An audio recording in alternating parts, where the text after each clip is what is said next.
जय हिंद। कबीर दास जी सिर्फ एक संत नहीं थे, वे एक बहुत ही अच्छे विचारक और समाज सुधारक थे। यह बात उनके दोहों में साफ झलकती है। तो चलिए इस कबीर जयंती पर उनके बताए गए 10 महान दोहों को समझते हैं और उनसे उनकी महान शिक्षाओं को भी जानने का प्रयत्न करते हैं। धीरे धीरे रे मना, धीरे सब कुछ होए, माली सींचे 100 घड़ा, ऋतु आए फल होए। कबीर दास ने कितनी बढ़िया बात कही है। हमेशा सही समय का इंतजार करें। संसार में हर चीज़ धीरे धीरे ही प्राप्त होती है। माली बार बार पौधों को सींचता है, पर फल तभी आते हैं जब उसकी ऋतु आती है। यानी जीवन में हर चीज़ अपने समय पर ही होती है। हड़बड़ी ना करें। व्यर्थ की कोशिश और जिद से कोई लाभ नहीं होता। तो क्या कबीर हमें किसी चीज़ को पाने का प्रयत्न करने से रोक रहे हैं? नहीं, वे तो कह रहे हैं कि हड़बड़ाओ मत। हड़बड़ाहट से सिर्फ गलतियां होती हैं। माटी कहे कुम्हार से, तू क्या रौंदे मोए, एक दिन ऐसा आएगा मैं रौंदूंगी तोए। मिट्टी मिट्टी के बर्तन बनाने वाले कुम्हार से कहती है, आज तेरा दिन है इसलिए तू मुझे रौंद रहा है, परंतु एक दिन मेरा भी आएगा जब मैं तुझे मसलूंगी और तब तेरा नामो निशान तक नहीं बचेगा। कबीर कहते हैं कि जीवन में समय हमेशा एक जैसा नहीं रहता। आज जो व्यक्ति शक्तिशाली है और प्रभुत्वशाली है, कल वही कमज़ोर और निर्बल हो सकता है। इस दोहे के माध्यम से कबीर जीवन के इस सत्य को उजागर करते हैं कि समय और परिस्थिति किसी के कंट्रोल में नहीं है और बदलाव जीवन का अटूट हिस्सा है। यह एक चेतावनी भी है उन लोगों के लिए जो अपने वर्तमान हालात पर घमंड करते हैं, क्योंकि भविष्य में परिस्थिति कभी भी बदल सकती है। माला फेरत जुग भया, फेरा न मन का फेर, कर का मन का डारी दे, मन का फेर। कबीर जी कहते हैं कि बाहरी पूजा पाठ और धार्मिक औपचारिकताएं तब तक बेकार हैं जब तक हमारे मन में सच्चा परिवर्तन नहीं आता।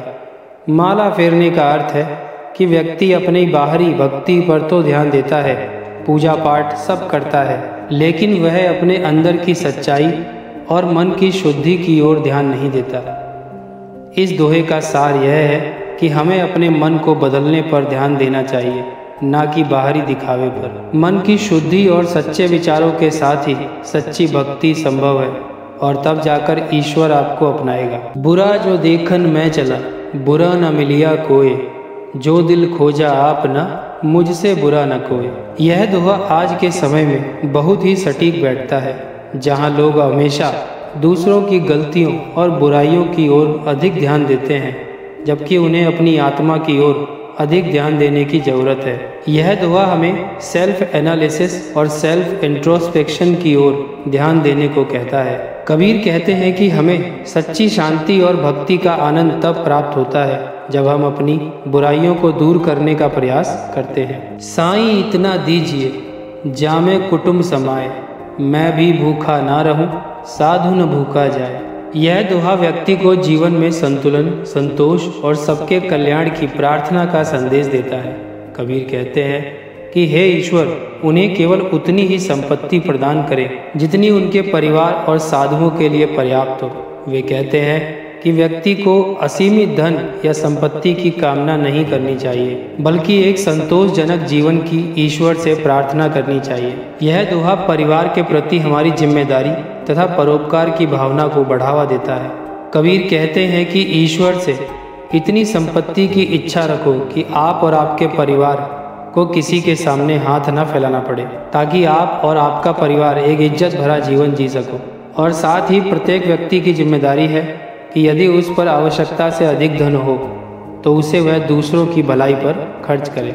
कबीर के अनुसार हमें अपनी आवश्यकताओं को पूरा करने के साथ साथ दूसरों की ज़रूरतों का भी ख्याल रखना चाहिए। चिंता ऐसी डाकिनी, काट कलेजा खाए, वैद्य बेचारा क्या करे, कहाँ तक दवा लगाए। इस दोहे में कबीर चिंता के नकारात्मक प्रभावों को बताते हुए कहते हैं कि चिंता एक डाकनी है, यानी जादूगरनी है। वे कहते हैं कि जिस प्रकार एक जादूगरनी लोगों को वश में करके उनका जीवन नष्ट कर देती है। इसी तरह चिंता भी व्यक्ति के मन और शरीर को नष्ट कर देती है। चिंता व्यक्ति के तनाव, डर और अशांति को बढ़ाकर जीवन को कष्टमय बना देती है। कबीर चिंता का समाधान भी बताते हैं। वे कहते हैं कि चिंता का इलाज किसी डॉक्टर के पास नहीं है। चिंता का इलाज किसी भी बाहरी दवा से संभव ही नहीं है। डॉक्टर कितनी भी दवा लगा ले, लेकिन वह चिंता को पूरी तरह समाप्त नहीं कर सकता। चिंता का समाधान बाहरी उपचार से नहीं, बल्कि आंतरिक आत्म साक्षात्कार से और मानसिक शांति से होता है। चिंता को नियंत्रित करने का सबसे बेहतर तरीका ध्यान, योग और आत्मचिंतन है। हमें अपने विचारों और भावनाओं पर नियंत्रण रखना चाहिए और आध्यात्मिकता की ओर बढ़ना चाहिए। एक बात याद रखिए, चिंता से इतिहास नहीं बदला जा सकता, लेकिन हमारा वर्तमान जरूर खराब हो सकता है। इसलिए चिंताओं से बचें। चिंता किसी भी समस्या का समाधान नहीं है। अगर किसी मुश्किल का हल निकल सकता है तो उसके लिए चिंता क्यों करें? और यदि हल चिंता नहीं निकाल सकता तो चिंता करके कोई फायदा नहीं। ऐसी वाणी बोलिए मन का आपा खोए, औरन को शीतल करे आपहु शीतल होए। कबीर कहना चाहते हैं कि हमारी वाणी ऐसी होनी चाहिए जो मधुर, विनम्र और सकारात्मक ऊर्जा भरने वाली हो। और जब हम दूसरों से प्रेम, सम्मान और स्नेह पूर्वक बात करते हैं तो उन्हें मानसिक शांति प्राप्त होती है और उनका मन प्रसन्न हो जाता है। इसलिए हमें हमेशा ऐसे शब्दों का उपयोग करना चाहिए जो सबके लिए कल्याणकारी हो। जैसे कहा जाता है ना कि तलवार के घाव तो एक दिन भर जाते हैं, परंतु शब्दों से मन पर लगे घाव कभी नहीं भरते। इसलिए हमेशा ऐसे शब्दों का उपयोग करना चाहिए जो सबके लिए कल्याणकारी हो। जहाँ दया तहाँ धर्म है, जहाँ लोभ तहाँ पाप, जहाँ क्रोध तहाँ काल है, जहाँ क्षमा तहाँ आप। कबीर कहते हैं कि धर्म का असली रूप करुणा और दया में ही छिपा है। अगर किसी के हृदय में दया है तो वह सच्चे धर्म का पालन कर रहा है। दया मानवता का सबसे महत्वपूर्ण गुण है और इसे अपनाने से व्यक्ति धर्म के मार्ग पर चलता है। कबीर कहते हैं कि लोभ और लालच एक ऐसा गुण है जो मनुष्य को गलत काम करने के लिए प्रेरित करता है। और जब कोई व्यक्ति लाभ के वश में आ जाता है तो वह नैतिकता और धर्म की राह से भटक जाता है और पाप करने लगता है। कबीर कहते हैं कि क्रोध एक विनाशकारी भावना है जो मनुष्य को शारीरिक और मानसिक नुकसान पहुंचाती है। क्रोध में आकर व्यक्ति अपने ही जीवन को खतरे में डाल देता है। इसलिए क्रोध से बचना चाहिए। कबीर कहते हैं कि जहाँ क्षमा है वहाँ ईश्वर है। क्षमा एक दिव्य गुण है और इसे अपनाने से मनुष्य ईश्वर के समीप पहुँच जाता है। ईश्वर उन लोगों के हृदय में रहता है जो क्षमाशील होते हैं। जिन खोजा तिन पाइया गहरे पानी पेट, मैं बपुरा बूटन डटा रहा किनारे बैठ। कबीर कहते हैं कि जो मेहनत करते हैं वे कुछ ना कुछ पा ही लेते हैं। जैसे कोई मेहनत करने वाला गोताखोर गहरे पानी में जाता है और कुछ ना कुछ लेकर ही वापस आता है। लेकिन कुछ बेचारे लोग ऐसे भी होते हैं जो डूबने के भय से किनारे पर ही बैठे रह जाते हैं और जीवन में कुछ हासिल नहीं कर पाते। इसलिए मेहनत करो, सफलता संघर्ष मांगती है। निंदक नियरे राखिए आंगन कुटी छवाए, बिन पानी साबुन बिना निर्मल करे सुभाए।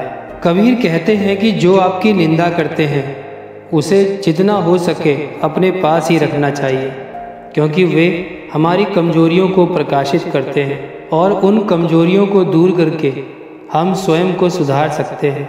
और जो आपकी प्रशंसा करते हैं उनसे जितना हो सके दूर रहिए, क्योंकि वे स्वार्थवश ऐसा करते हैं। कबीर कहते हैं कि जो हमारी निंदा करते हैं वे लोग तो बिना साबुन और बिना पानी के ही हमारी कमियां बताकर हमारे स्वभाव को साफ कर देते हैं।